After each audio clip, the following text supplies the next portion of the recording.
Hey, what's up? My name is Matt. This is my 1997 Turbo Supra, and you're watching East Coast Garage.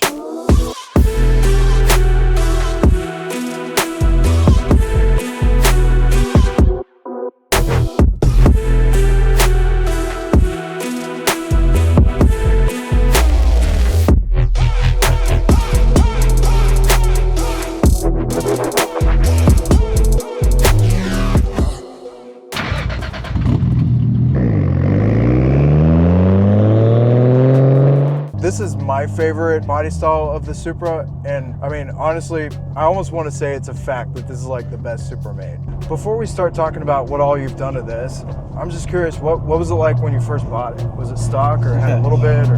No, so this car, believe it or not, was owned by the same owner for over the last 20 years, and he had essentially put the engine together in its current format for the most part. The turbo setup was the same. He had a little bit different exhaust setup. He had already done the Powerhouse Racing triple tree in the back end of the car for the fuel hanger, and the Walbro double 450 pump setup on it. But he was running limited size on the downpipe. He had a 3-inch downpipe and midpipe, and he was running a pump tune on it. So you're kind of limited what you can do power-wise with that. So the car was pretty well sorted. It had lots of aftermarket parts on it, but it was a car that was essentially built circa 2005 to 2010. So everything on this car is old school. Even today, by like current standards, it's not the latest and greatest, but it's kind of one of those things where the parts are not necessarily the newest, but they all work, and they all work really, really well with each other, and they hold up even by modern standards. I mean, the ECU on this is an AEM V2, which I think came out in 2012. So you're talking about even an engine management system that's now, between 10 and 15 years old. Right. It's a Gen 2 Precision 6766 turbo. They're on to the next gens now. Right, you can make the same power. Yeah, you can make the same power out of a new 64, 66 next gen as you can this old 67, 66, and spool a little bit earlier in the band. I mean, it's a few hundred RPM, but it's still earlier. So stuff like that was all sorted. When I got the car, I went through a ton of the different systems, and I've gone through lots of iterations of what I wanted to do for upgrades, but I had a vision of what I wanted this car to be when I picked it up, and when I did pick it up, it was pretty well torn apart. It was running, but it needed to be sorted.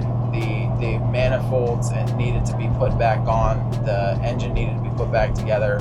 The interior had been ripped out, new carpet, new seats, new foam. I mean, all of the interior had been kind of redone, but my vision for it was to basically have a good, reliable street car and still be able to utilize it and not have to change a ton of stuff without seeing what this setup was capable of. Because this turbo setup on paper is a 950 horsepower turbo. So to be running 500 to the tire, which is where it was at when I picked it up, was not anywhere near. I mean, the turbo was barely breathing. It was just kind of hanging out. So that was kind of the goal. It had a Grannas T56 in it. Joel Grannas is great, but it had a bad second gear synchro, and it was almost as much to pull this apart in labor and replace the synchro as it was to just swap out to a newer F-body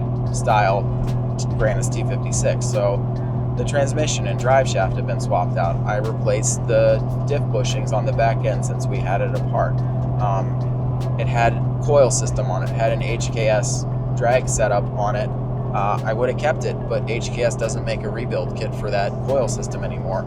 So we ditched those, and I went with the Fortunato 500 series coil setup with a 14K and 10K spring rates for a nice compliant street setup that you can still do your track days with. My next goal on that was to see what we could do with this current engine setup. I kept, the AEM V2, even though you could go to something newer like a Haltech. And we decided, I took it over to Nightrun Garage and decided to get a flex fuel setup for it. So went back to Powerhouse Racing, ordered an E85 bypass and sensor so that we could run ethanol in it. And while we were into the car, knew that one of the next restrictors beyond fuel consumption would be the downpipe and the midpipe. Nightrun Garage fabricated a 4-inch downpipe and midpipe for me, had that shipped out for Cerakoting so that we could keep the heat and temperatures in check in the engine bay. Nice. We did some heat wrap stuff on the heater hoses and just any of the lines, the oil overflow lines for the catch can, Sure. just to make sure that we weren't going to have any problems. The bottom end is completely stock. It's completely untouched. So the rods and everything on the bottom are exactly as they came from factory. It does have HKS 264 cams in it, ARP head and main studs, springs and retainers, pretty much all the normal stuff you do on the top end, to give you a little bit of security and not getting valve float, to give you a little bit of peace of mind knowing that you can raise your red line just a bit if you want. The last piece for me, at least as far as performance, was making sure that the injectors made sense. And I was running ID 1050s, which were fine, and I probably could have pushed power out of it, but I went and stepped up to a 1750 just to make sure I was going to have no issues and future-proof the car, because now I'm set up to run 1,000+ wheel horsepower if I ever decide to go down that road and build the bottom end of the engine. So, and I will tell everybody that's building a car for, like, on the performance aspect of trying to make good power, always overbuild the fuel system. That is the one thing you don't want to run out of, is fuel. You want to have that extra backup just in case something spikes, something bad happens, and like the turbo overspools or whatever happens, you don't run too lean. I think a lot of people overlook that, and they're always going for, I need the aftermarket manifolds, I need the bigger turbo. They don't think about simple things like, how big are my injectors? What are the flow rates going to be on that? And how much fuel am I going to push from the tank? What is my fuel pump setup? Am I running a single pump, a double pump? Do I need to step up to a triple setup?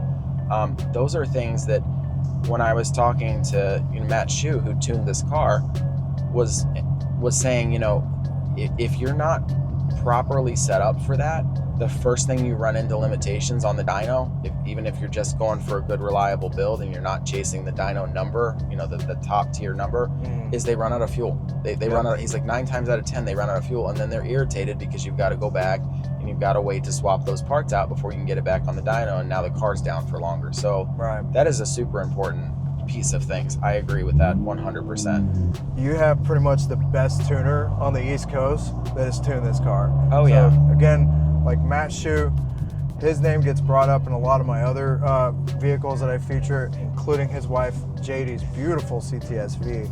If you haven't seen that video, definitely go check that one out. Her car's awesome. You should check that out. And it wouldn't be anything that it is, and it wouldn't be a world record car if it wasn't for her husband, Matt Shue, just being the GOAT, pretty much.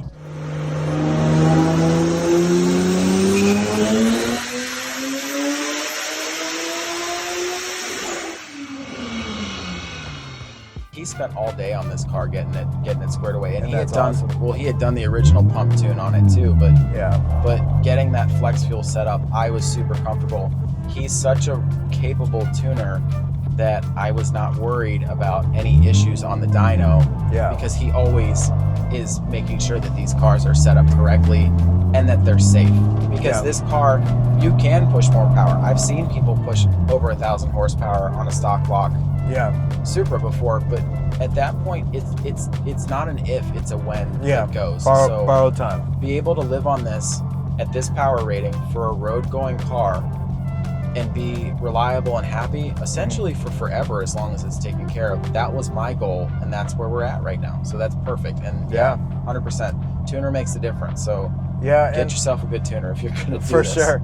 I think for a street car, and I've talked to many of my other Mark IV contemporaries, that 600 to 800 horsepower is such a sweet spot, because you can use it on the street and not be going crazy and losing traction everywhere you go. It's easy to break the tires loose in this car in most gears, but a little throttle control goes a long way, and having the right power band and the right power in that power band makes a big difference on how the car drives on the road. Yeah, the last thing I really got, man, is just thanks for giving us a ride in the car and talking about it today, and thanks for your time. This car is super awesome.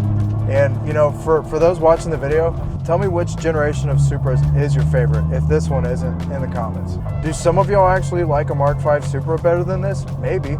I don't know. For what it's worth, it's still a really good platform, it seems. But it isn't the classic Supra, in my opinion, though. This is what I think of. And the Mark III Supra. The Mark III and the Mark IV Supra are like, that's what a Supra was, in my opinion. I agree. I love all the generations. The Mark III has a special place in my heart because my best friend from childhood has a Mark III. He's also the owner of Nightrun Garage, and we've been wrenching on that thing for over 20 years, since we were 16. But that's awesome. That is a iconic first era, first generation of the Supra name badge by itself. So yeah, pretty cool car.